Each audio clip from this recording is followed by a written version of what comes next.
Ifa madara Kenya, daiga ka pangalan ka badebo harahada Ivan.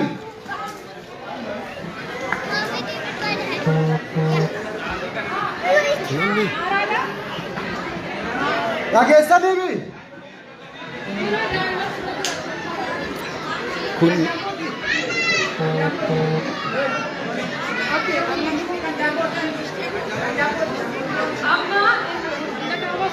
Hindi gambar ini.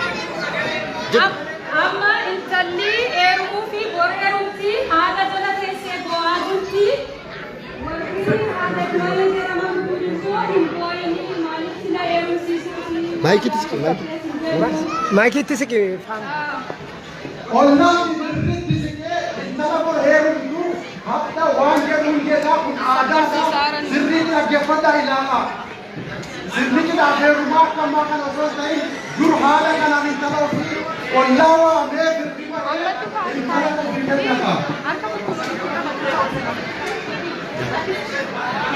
Aadaa fuudhaa fi heerumaa naannoo Jimmaa jiru addooyyee jedhama.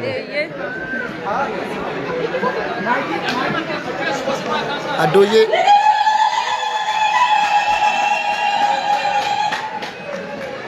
Yaada dooyee garulee garuu tumboyna. Yaada dooyee garulee garuu tumboyna. Yaada dooyee garulee garuu tumboyna. Yaada dooyee garulee garuu tumboyna. Kundi bichaatee gurgurachuufi anaa gurguru firriqixaatee gurgurachuufi anaa gurguru garulee garuu tumboyna.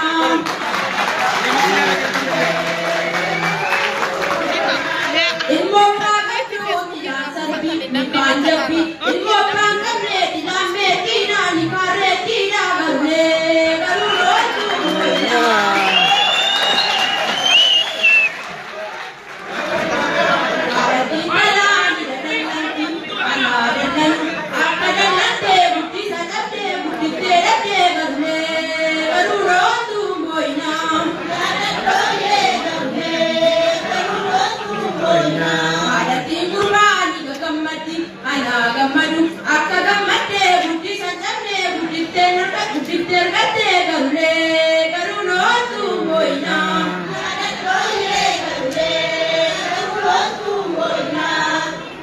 Adati durba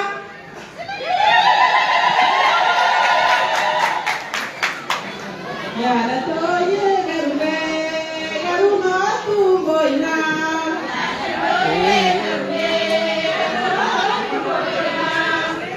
Jinaasiidhaan tuumit garaafatu waan saatoon jettees natti dhaammatu. Waan saatoon jettees natti dhaammatu. Anuu sii jira laftinuu ji'a anuu sii jira garulee garuu tumboyna.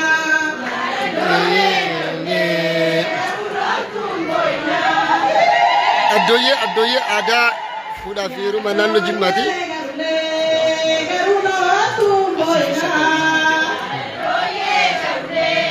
Kun kan argaa jirtan aadaa fuudhaa fi heerumaa Jimmaati. Addooyyee jedhama kun. Addooyyee yeroo mucayyoo geggeessan.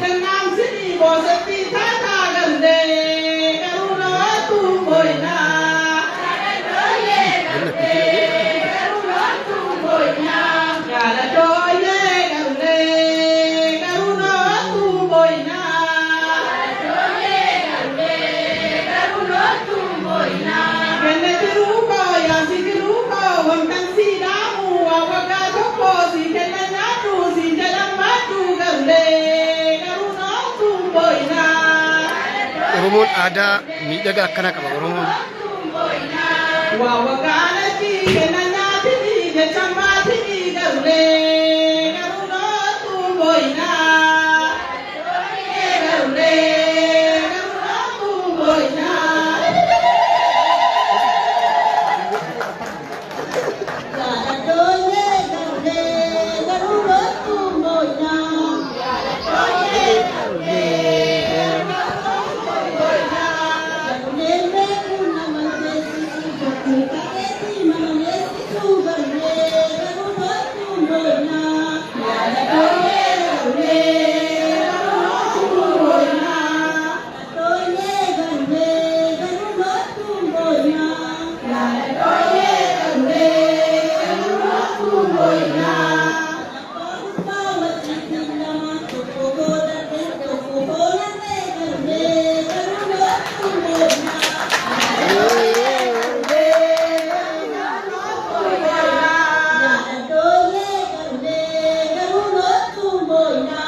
Adoye garule garumatu boina.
Adoye ada bereda, ada midaga.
Amma erga intala heerumsisanii booda gaafa waggaa yookaan isiin dhaltu eega dhaltee booda akkanatti itti dhufan.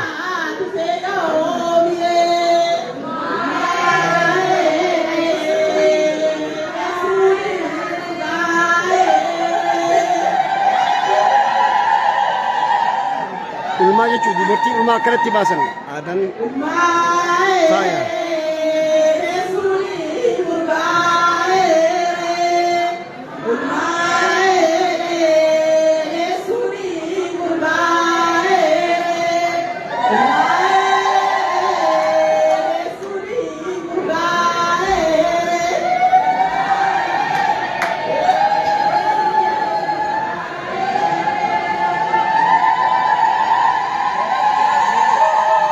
Akkanatti ilchanii simatan jechuun geelee isii yookaan ammoo saahiba isaanii akkana simatanii gaafa isiin ilmaa baatu jechuun erga waggaa jalqaba yeroo isan booda yeroo ilmaa isiin baatu akkanatti dhufanii isii simatan jechuudha.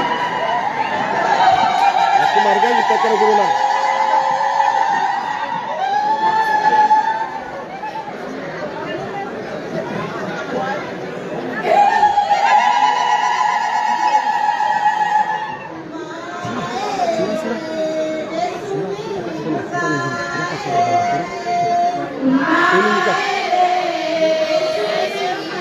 dubartiin yeroo heerumtee ulmaa baatu aadaan kun kana fakkaata jechuudha.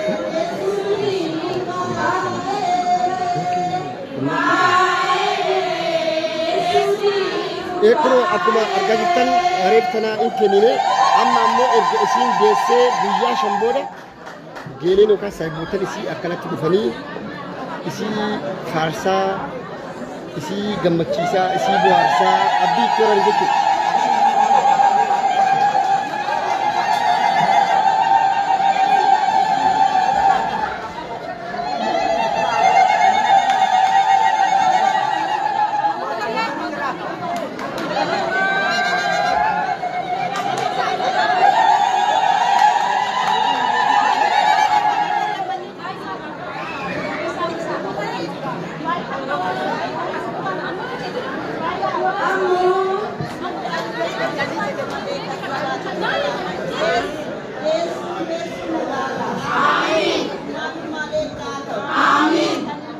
Kanatti eebbisan.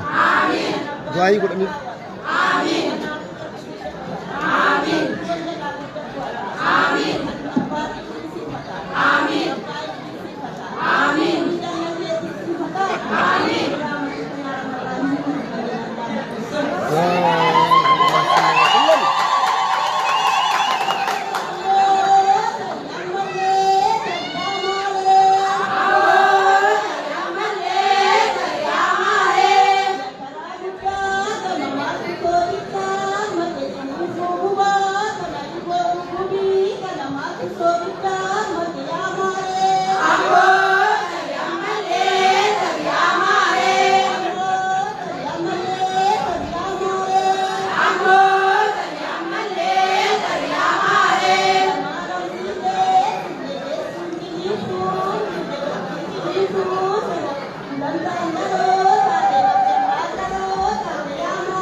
Dhugaa dubbachuuf wanti asitti hojjetamaa jiru kun irra deebi'anii akka haaraatti aartii Oromoo keessatti hojjetamuu qaba jechuudha.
dhugaa dubbachuudhaaf aadaan akkana faayin akkanaa kun aartii Oromoo irratti hojjechuu qabanii kana odoo ooleen bullee irratti dalaguu qabnaa irratti hojjechuu qabna isin jechuu barbaada.